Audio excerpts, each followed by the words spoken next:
दोस्तों एक बार फिर से स्वागत है आपके अपने YouTube चैनल कॉमर्स दादा में। और आज हम लोग देखने वाले हैं ऑडिटिंग अंकेक्षण से एमसीक्यूज।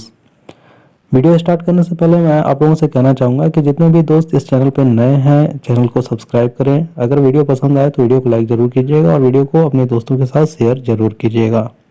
जितने भी साथी जिन्होंने अभी यूपी टीजीटी पीजीटी का फॉर्म भरा है या अभी यूपी पीसीएल का जो फॉर्म आया है, अगर आपने उसे भरा है तो ये चैनल आप लोगों के लिए है, ये वीडियो आप लोगों के लिए है। इस वीडियो के माध्यम से आप अपनी तैयारी अच्छे तरीके से कर सकते हैं। तो प्लीज़ वीडियो को पूरा अंत तक ज़रूर देखिएगा, स्किप मत कीजिएगा। तो चलिए स्टार्ट करते हैं। दोस्तों आज हम लोग ऑडिटिंग में देखने वाले हैं अंकेक्षण का अर्थ, परिभाषा, क्षेत्र एवं प्रकार से एमसीक्यूज देखने वाले हैं। तो देखते हैं question number 1। Normally A company auditor is appointed bye. सामान्यतः कंपनी लेखा परीक्षक की नियुक्ति खाली स्थान द्वारा की जाती है। ए सेंट्रल गवर्नमेंट, केंद्र सरकार। बी शेयर होल्डर, शेयर धारकों। सी बोर्ड ऑफ डायरेक्टर्स, निदेशक मंडल। D company law board, company विधि बोर्ड। ई ऋण दाताओं। देखिए जैसा कि क्वेश्चन में कह रहा है कि सामान्यतः कंपनी के लेखा परीक्षक की नियुक्ति किसके द्वारा की जाती है। तो कंपनी के लेखा परीक्षक की नियुक्ति जो होती है कंपनी की सालाना बैठक में, यानी कि ईयरली जो इनकी मीटिंग होती है उसमें शेयर धारकों द्वारा, शेयर होल्डर्स जिसको हम लोग कहते हैं, उसके द्वारा की जाती है। साथ ही यह भी कि ये नियुक्ति जो होती है 5 वर्षों के लिए जनरली की जाती है ना, 5 वर्षों के लिए। परंतु प्रतिवर्ष परीक्षकों के नाम का अनुमोदन बैठक में प्रतिवर्ष आवश्यक होता है और कंपनी अधिनियम 2013 की धारा 139 में इसका जिक्र किया गया है। तो ये इस क्वेश्चन का आंसर आपका होगा बी शेयर होल्डर्स, शेयर धारकों द्वारा। क्वेश्चन नंबर 2 देखेंगे। The work of an auditor is. लेखा परीक्षक का कार्य खाली स्थान है।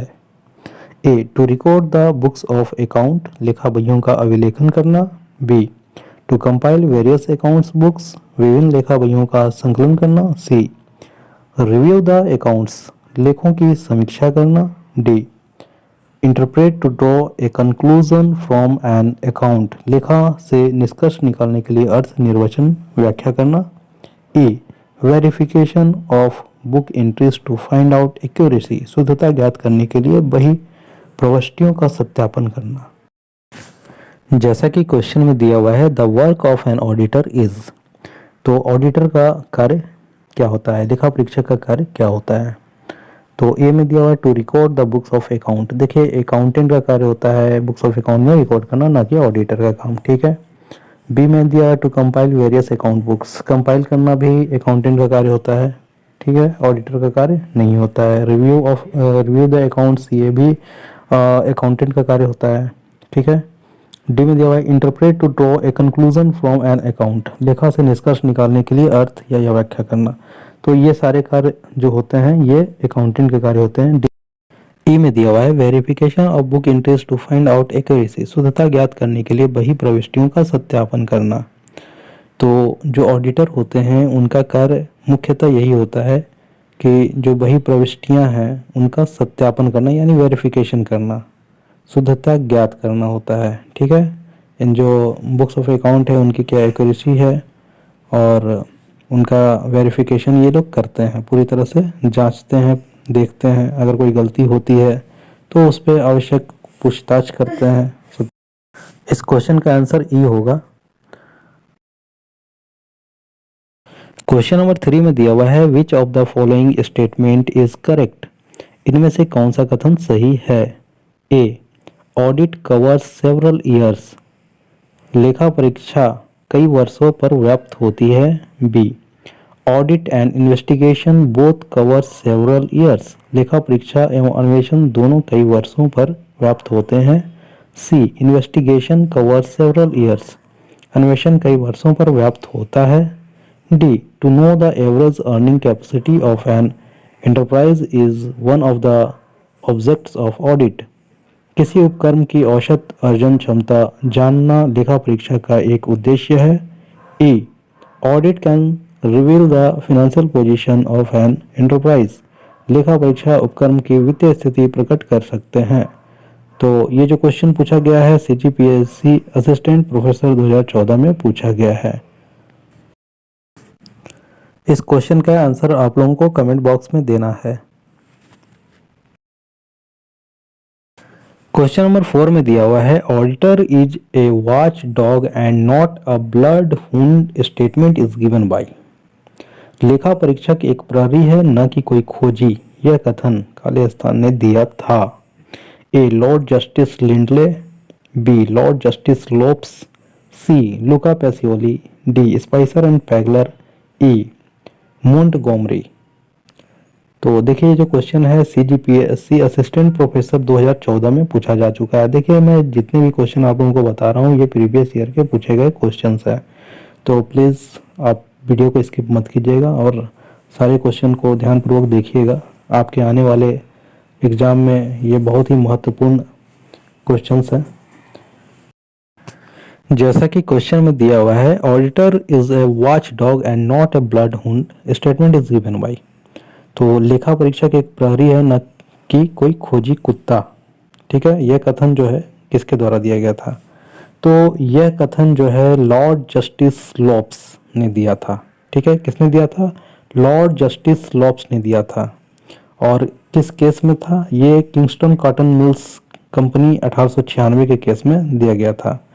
और अंकेक्षक खातों की सत्यता की जांच उन्हें सत्य मानकर करता है, न कि उनमें कोई गलतियां ढूंढता है। ठीक है, तो खातों की सत्यता की जांच के दौरान अगर कोई त्रुटियां होती हैं या उनका पता चलता है तो खातों की जांच के दौरान वो क्या हो जाते हैं? सतर्क हो जाते हैं। इसीलिए इसे कहा गया है auditor is a watch dog and not a blood Hund. लेखा परीक्षक एक प्रहरी है, न कि कोई खोजी कुत्ता। ठीक है, तो इस क्वेश्चन का आंसर होगा B Lord Justice Lopes. Question number 5 देखेंगे which of the following is not a function performed by a company secretary. निम्नलिखित में से कौन सा एक कार्य एक कंपनी सचिव द्वारा नहीं किया जाता है? A CS as an agent of top management, शीर्ष प्रबंधन के एक एजेंट के रूप में CS. B CS as a watchdog, निगरानी रखने वाले के रूप में CS. C CS as a proxy to the members of BOD board of director, board of director के सदस्यों के लिए प्रॉक्सी के रूप में CS. D CS is as an accountant, एक लेखाकार के रूप में CS. A CS as an auditor, एक लेखा परीक्षक के रूप में सीएस। देखिए जो क्वेश्चन है CGPSC असिस्टेंट प्रोफेसर 2016 में पूछे जा चुके हैं। जैसा कि क्वेश्चन में दिया हुआ है which of the following is not a function performed by a company secretary. निम्नलिखित में से कौन सा कार्य एक कंपनी सेक्रेटरी सचिव द्वारा नहीं किया जाता है? तो देखिए कंपनी सचिव जो होता है वो टॉप लेवल का होता है, मतलब कि जो भाई प्रोफेशनल कोर्स करके अगर कोई आया है तो उसका जो भी सिलेक्शन होता है वो टॉप मैनेजमेंट के द्वारा होता है, तो वो छोटा मोटा कार्य तो करेगा नहीं। तो CS is an agent of top management, तो शीर्ष प्रबंधन के एक एजेंट के रूप में वो कार्य कर सकता है। एक वॉच डॉग, निगरानी रखने वाले कुत्ते, मतलब वॉच डॉग यानी निगरानी रखने वाले के रूप में भी वो कार्य कर सकता है।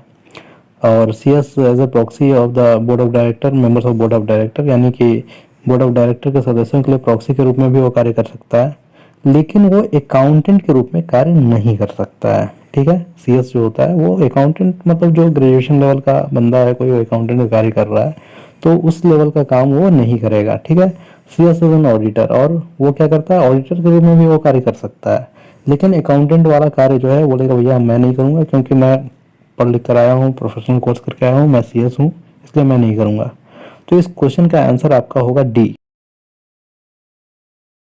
क्वेश्चन नंबर 6 देखेंगे match the following, column A column B. देखिए कॉलम ए में दिया हुआ है स्टेटरी ऑडिट, 1 में दिया है commerce graduate having preference in accounting, B में दिया है सेक्रेटरियल ऑडिट, 2 में दिया हुआ है प्रैक्टिसिंग कंपनी सेक्रेटरी, सी में दिया है कॉस्ट ऑडिट, 3 में दिया है प्रैक्टिसिंग चार्टर्ड अकाउंटेंट, डी में दिया है internal audit practising cost and work और मैनेजमेंट अकाउंटेंट। तो आपको क्या करना है? उसको मिलाना है कॉलम ए को कॉलम बी से कि भाई किसका आंसर क्या होगा। तो देखिए बहुत ही इजी क्वेश्चन है। जैसा कि क्वेश्चन में दिया हुआ है कॉलम ए में दिया हुआ है स्टेटरी ऑडिट, है ना। स्टेटरी ऑडिट जो होता है तो इसका क्या होगा? तो देखिए इसका आपका होगा 3 नंबर पे, यानी कि practising chartered accountant. Chartered accountant का जो प्रैक्टिस करता है उसको स्टैट्यूटरी ऑडिट कहते हैं, ठीक है। और बी में दिया हुआ है सेक्रेटरियल ऑडिट। तो सेक्रेटरियल ऑडिट जो है प्रैक्टिसिंग कंपनी सेक्रेटरी, ठीक है, कंपनी सेक्रेटरी की जो प्रैक्टिस करते हैं उसे सेक्रेटरियल ऑडिट कहते हैं। सी में दिया हुआ है कोस्ट ऑडिट, और कोस्ट ऑडिट जो आपका होगा वो होगा practising cost and works. Cost audit क्या होगा? प्रैक्टिसिंग कॉस्ट एंड वर्क्स और मैनेजमेंट अकाउंटिंग, ठीक है। और डी में आपका दिया हुआ है इंटरनल ऑडिट, तो इसका आपका होगा commerce graduate having proficiency in accounting. तो इस क्वेश्चन का आंसर आपका होगा ए, जिसमें कि ए का 3 दिया, बी का 2, सी का 4, डी का 1। क्वेश्चन नंबर 7 देखेंगे, which of the following audit is exclusively done by company secretary.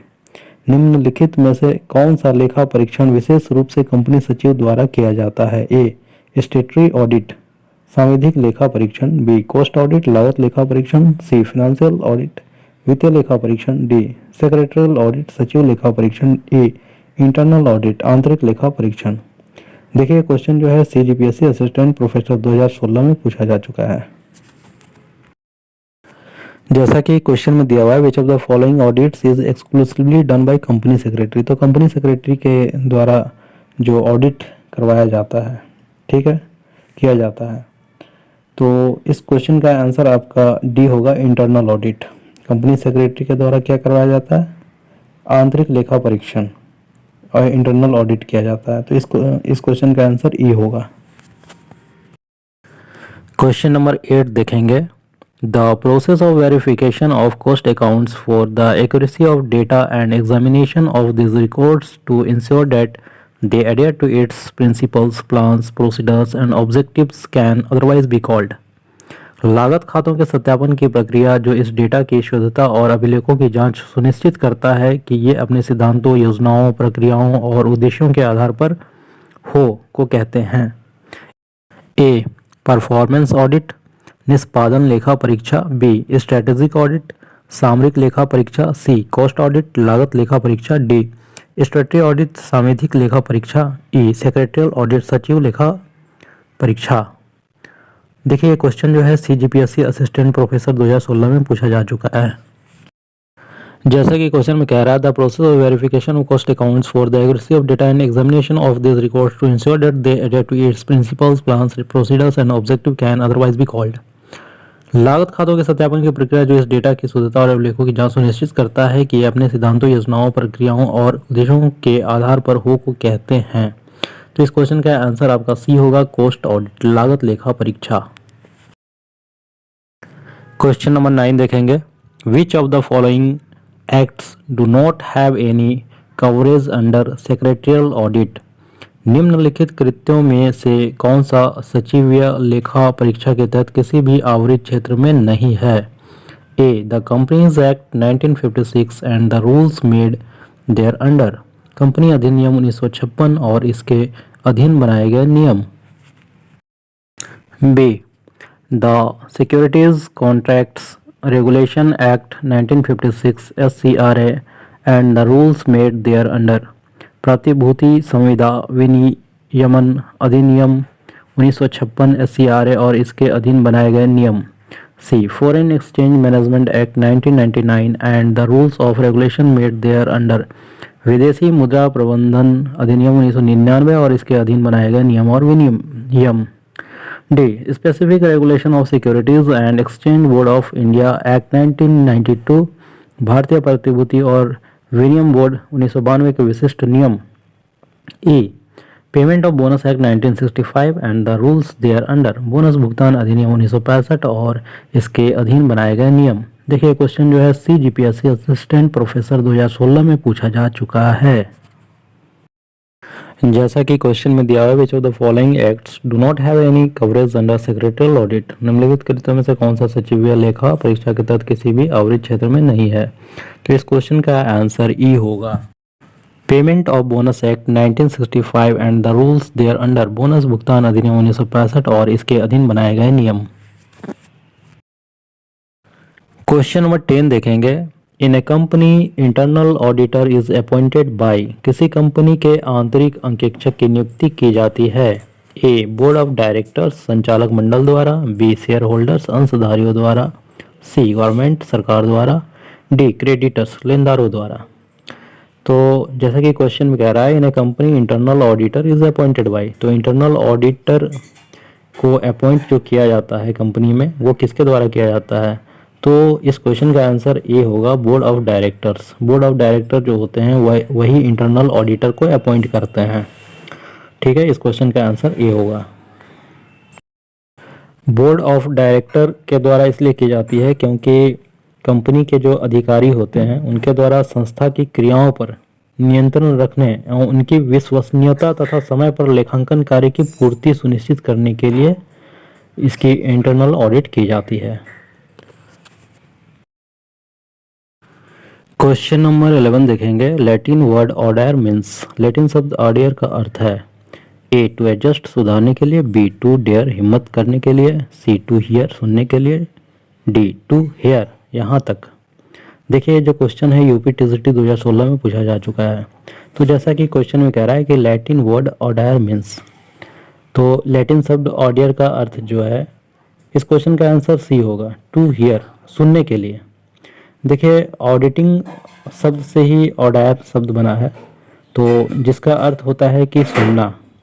तो प्राचीन काल में क्या होता था कि जो हिसाब किताब रखने के लिए जिसको यानी कि अकाउंटेंट को आप रखते थे, लेखा पुस्तकों को लेकर जो अकाउंटेंट होते थे वो क्या करते थे, लेखा पुस्तक को लेकर वो निष्पक्ष व्यक्ति के पास जाते थे। और निष्पक्ष व्यक्ति जो होते थे वो क्या होते थे, प्राय न्यायाधीश होते थे, जो हिसाब किताब को सुनकर अपना निर्णय देते थे। और सुनने की इस प्रक्रिया को हम लोग क्या कहते हैं, अंकेक्षण। और सुनने वाले निष्पक्ष व्यक्ति का अंकेक्षक कहा जाने लगा, यानी कि ऑडिटर। ठीक है, सुनने वाले निष्पक्ष व्यक्ति को ऑडिटर कहा जाने लगा। तो इस क्वेश्चन का आंसर आपका जो होगा वो सी होगा टू हियर सुनने के लिए।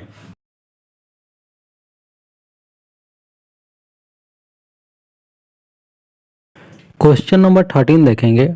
When the audit is conducted regularly or irregularly throughout the year, it is called as, जब अंकेक्षण का कार्य नियमित अथवा अनियमित रूप से वर्ष भर चालू रहता है तो इसे कहा जाता है। A continuous audit, B statutory audit, C internal audit, D interim audit. तो देखिए जब अंकेक्षण का कार्य नियमित और अनियमित रूप से वर्ष भर चालू रहता है तो इसको हम लोग कहते हैं कंटिन्यूअस ऑडिट, सतत अंकेक्षण। तो इस क्वेश्चन का आंसर ए होगा। देखिए ये क्वेश्चन जो है यूपी पीएससी एलटी ग्रेड 2018 में पूछा जा चुका है। ये सारे क्वेश्चन जो हैं बहुत ही इंपॉर्टेंट क्वेश्चन है, तो ध्यान दीजिएगा आप लोग। क्वेश्चन नंबर 14 देखेंगे। An auditor is not an insurer and all that he is required to do to exercise with reasonable care and skill. This decision was given in the case of, एक अंकेक्षण बीमा करता नहीं है और उसे जो कुछ करना है वह उचित देखभाल और कौशल के साथ करना है। यह निर्णय इस विवाद में दिया गया। A Kingston cotton mills company limited, B Allen Greg and company, C London and general bank, D none of the above. तो इस क्वेश्चन का आंसर आपका सी होगा, London and general bank. London और जनरल बैंक के मामले में London और जनरल बैंक के मामले में यह निर्णय दिया गया कि एक अंकेक्षण बीमा करता नहीं है और उसे जो कुछ करना है वो उचित देखभाल और कौशल के साथ करना है। क्वेश्चन नंबर 15 देखेंगे। For Tata company limited auditing is, Tata company limited के लिए अंकेक्षण है। ए नेसेसिटी आवश्यकता, बी लग्जरी विलासिता, सी सिंबल ऑफ प्रेस्टिज प्रतिष्ठा मूलक, D necessity and luxury both आवश्यकता एवं विलासिता दोनों। देखिए जो क्वेश्चन है यूपी पीएससी एलटी ग्रेड 2018 में पूछा जा चुका है। जैसा कि क्वेश्चन में कह रहा है for Tata company limited auditing is, Tata company limited के लिए ऑडिटिंग क्या है, नेसेसिटी है, लग्जरी है, सिंबल ऑफ प्रेस्टीज है, नेसेसिटी एंड लग्जरी बोथ है। तो देखिए जितनी भी बड़ी कंपनियां होती हैं उनके लिए ऑडिटिंग करवाना बहुत ही ज़रूरी होता है, नेसेसिटी होता है, आवश्यकता होता है। तो इस क्वेश्चन का आंसर ए होगा, नेसेसिटी। क्वेश्चन नंबर 16 देखेंगे। इंटरनल कंट्रोल कवर्स आंतरिक नियंत्रण में शामिल होते हैं। A statutory audit, internal audit and internal check, वैधानिक अंकेक्षण, आंतरिक अंकेक्षण तथा आंतरिक जांच। B internal check and internal audit only, केवल आंतरिक जांच तथा आंतरिक अंकेक्षण। C internal check, internal audit and physical control of assets, आंतरिक जांच, आंतरिक अंकेक्षण तथा संपत्तियों का भौतिक सत्यापन। D internal check, internal audit, statutory audit and physical verification of assets, आंतरिक जांच, आंतरिक अंकेक्षण, वैधानिक अंकेक्षण तथा संपत्तियों का भौतिक सत्यापन। देखिए जो क्वेश्चन है यूपीपीएससी एलटी ग्रेड 2018 में पूछा जा चुका है। जैसा कि क्वेश्चन में कह रहा है इंटरनल कंट्रोल कवर्स आंतरिक नियंत्रण में शामिल होते हैं, तो ऑप्शन दिए हुए हैं आपके पास। तो फर्स्ट में दिया हुआ है statutory audit, internal audit and internal check. तो स्टैट्यूटरी ऑडिट जो है ये आप जानते हैं कि जो चार्टर्ड अकाउंटेंट होते हैं उसमें प्रैक्टिस करते हैं, तो ये इंटरनल कंट्रोल कवर्स में नहीं शामिल होते हैं, ठीक है। बी में दिया है internal check and internal audit only, तो केवल इंटरनल चेक और इंटरनल ऑडिट भी नहीं होगा, ठीक है। सी में दिया है internal check, internal audit and physical control of assets, तो इस क्वेश्चन का आंसर आपका सी होगा। इसमें क्या होता है कि इंटरनल चेक तो होते हैं, इंटरनल ऑडिट भी होते हैं और फिजिकल कंट्रोल ऑफ एसेट्स, आपका जो एसेट्स होता है उसका वेरिफिकेशन भी करवाया जाता है, फिजिकल वेरिफिकेशन होता है। तो ये सारे काम जो होते हैं आपके इंटरनल कंट्रोल कवर्स के अंतर्गत शामिल होते हैं, तो इस क्वेश्चन का आंसर सी होगा। देखिए जो क्वेश्चन है ये यूपीपीएससी एलटी ग्रेड 2018 में पूछा जा चुका है।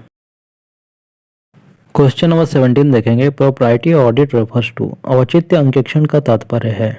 ए वेरिफिकेशन ऑफ अकाउंट्स, खातों के सत्यापन से। B examination of accounts of sole proprietary institutions, एकल स्वामित्व वाली संस्थाओं के खातों की जांच से। C examination of need and rational of expenses, व्यय की आवश्यकता तथा औचित्य की जांच से। D audit of government companies, सरकारी कंपनियों के अंकेक्षण से। देखिए जो क्वेश्चन है ये आपका यूपीपीएससी एलटी ग्रेड 2018 में पूछा जा चुका है। जैसा कि क्वेश्चन में कह रहा है प्रोप्राइटी ऑडिट रेफर्स टू, औचित्य अंकेक्षण का तात्पर्य है। तो पहले तो मैं आपको बता दूं कि कॉस्ट ऑडिट जो होते हैं उसके दो पहलू होते हैं, एक तो होता है प्रोप्राइटी ऑडिट और दूसरा क्या होता है एफिशिएंसी ऑडिट। तो औचित्य अंकेक्षण जिसको प्रोप्राइटी ऑडिट कहते हैं उससे तात्पर्य यह है कि व्ययों की आवश्यकता तथा औचित्य की जांच से है। क्या है? व्ययों की आवश्यकता तथा औचित्य की जांच से है। दूसरे शब्दों में औचित्य अंकेक्षण द्वारा देखा जाता है कि नियोजित व्यय अधिकाधिक लाभ प्रदान कर रहा है कि नहीं, खर्च का आकार तथा मार्ग ठीक है कि नहीं, अथवा किसी वैकल्पिक ढंग से व्यय करके लाभ को बढ़ाया जा सकता है कि नहीं। तो इस क्वेश्चन का आंसर आपका होगा C examination of need and rational of expenses, व्ययों की आवश्यकता तथा औचित्य की जांच से। क्वेश्चन नंबर 18 देखेंगे। Which of the following is not part of the process of management audit, निम्नलिखित में से कौन प्रबंधन लेखा परीक्षा प्रक्रिया का भाग नहीं है। A identification of responsibility centre, उत्तरदायित्व केंद्रों का निर्धारण। B review of performance of each responsibility centre, प्रत्येक उत्तरदायित्व केंद्रों के निष्पादन की समीक्षा। C review of organisational structure, संगठनात्मक संरचना की समीक्षा। D investigating the depreciation method and its application on fixed asset in the company, मूल्यह्रास पद्धति की जांच करना और कंपनी में स्थायी परिसंपत्ति पर इसके अनुप्रयोग की जांच करना। ये क्वेश्चन जो है UGC NTA NET paper 2 exam दिसंबर 2019 में पूछा जा चुका है। जैसा कि क्वेश्चन में कह रहा है which of the following is not part of the process of management audit, तो निम्नलिखित में से कौन प्रबंधन लेखा परीक्षा प्रक्रिया का भाग नहीं है ना, not part of the process of management audit. तो इस क्वेश्चन का आंसर डी होगा investigating the depreciation method and its application on fixed asset in the company, मूल्यह्रास पद्धति की जांच करना और कंपनी में स्थायी परिसंपत्ति पर इसके अनुप्रयोग की जांच करना। ये जो है it is not part of the process of management audit, तो इस क्वेश्चन का आंसर डी होगा। क्वेश्चन नंबर 19 देखेंगे। चालू अंकेक्षण में अंकेक्षक का स्टाफ वर्ष भर लेखों की जांच में व्यस्त रहता है, यह परिभाषा दी गई है। ए आरजी विलियम द्वारा, बी स्पाइसर एवं पैगलर द्वारा, सी कार्टर द्वारा, डी जे आर बाटलेबाई द्वारा। देखिए जो क्वेश्चन है टीजीटी 2011 में पूछा जा चुका है, यही क्वेश्चन है। तो देखिए जैसा कि क्वेश्चन में कह रहा है कि चालू अंकेक्षण में अंकेक्षक का स्टाफ वर्ष भर लेखों की जांच में व्यस्त रहता है। मतलब कि पूरे साल जो है वो अकाउंटिंग का कार्य करता रहता है। तो ये परिभाषा जो दी गई है किसके द्वारा दी गई है, तो इस क्वेश्चन का आंसर आपका बी होगा, स्पाइसर एवं पैगलर द्वारा। चालू अंकेक्षण में अंकेक्षक का स्टाफ जो होता है वो वर्ष भर लेखों की जांच में व्यस्त रहता है। तो ये परिभाषा किसके द्वारा दी गई है, स्पाइसर एवं पैगलर महोदय जी के द्वारा दी गई है। और दूसरे शब्दों में हम कह सकते हैं कि चालू अंकेक्षण का आशय ऐसा अंकेक्षण है जिसके अंतर्गत वर्ष भर अंकेक्षण का कार्य चलता रहता है। ठीक है, तो इस क्वेश्चन का आंसर बी होगा। क्वेश्चन नंबर 20 देखेंगे, नैतिक जांच की जाती है। नैतिक जांच को हम लोग रूटीन चेकिंग कहते हैं। तो किसके द्वारा की जाती है, ए संस्था के प्रबंधकों द्वारा, बी संस्था के कर्मचारियों द्वारा, सी अंकेक्षकों द्वारा, डी अंशधारियों द्वारा। तो रूटीन चेकिंग जो होती है वो अंकेक्षकों द्वारा की जाती है, यानी कि ऑडिटर के द्वारा की जाती है। ठीक है, तो इस पे क्या होता है कि समय समय पर अंकेक्षक स्वयं या उसके जो जूनियर स्टाफ होते हैं वो लेखों की जांच करते हैं और इसमें जो त्रुटियां होती है उसकी संभावना बहुत कम हो जाती है। तो इस क्वेश्चन का आंसर आपका सी होगा, अंकेक्षकों द्वारा। ये क्वेश्चन जो है टीजीटी 2013 में पूछा जा चुका है।